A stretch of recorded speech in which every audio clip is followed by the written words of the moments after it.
Biography of Barenziah, Volume 2, by Stern Gambeau, Imperial Scribe.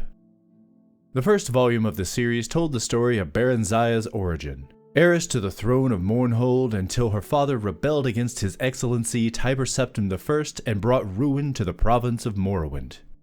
Thanks largely to the benevolence of the Emperor, the child Barenziah was not destroyed with her parents, but reared by Count Sven of Darkmoor, a loyal imperial trustee. She grew up into a beautiful and poised child, trustful of her guardian's care. This trust, however, was exploited by a wicked orphan stable boy at Count Sven's estate, who, with lies and fabrications, tricked her into fleeing Darkmoor with him when she turned 16. After many adventures on the road, they settled in Riften, a Skyrim city on the Morrowind borders. The stable boy, Straw, was not altogether evil. He loved Barenziah in his own selfish fashion, and deception was the only way he could think of that would cement possession of her. She, of course, felt only friendship towards him, but he was hopeful that she would gradually change her mind.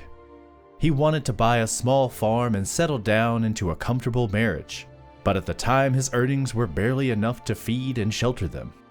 After a short time in Riften, Straw fell in with a bold, villainous Khajiit thief named Theris, who proposed that they rob the Imperial Commandant's house in the central part of the city. Theris said that he had a client, a traitor to the Empire, who would pay well for any information they could gather there.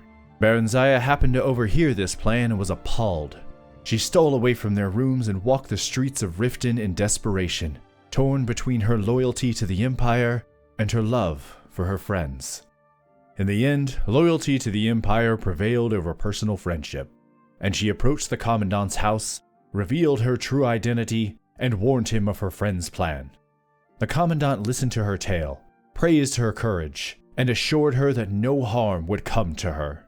He was none other than General Symmachus, who had been scouring the countryside in search for her since her disappearance, and had just arrived in Riften hot in pursuit.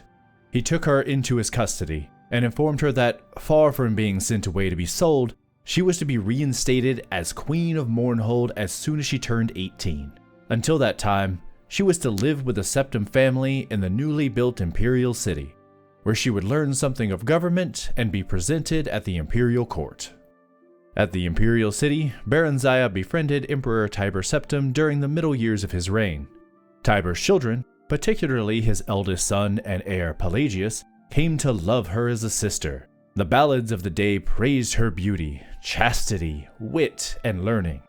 On her 18th birthday, the entire Imperial City turned out to watch her farewell procession preliminary to her return to her native land. Sorrowful as they were at her departure, all knew that she was ready for her glorious destiny as sovereign of the Kingdom of Mournhold.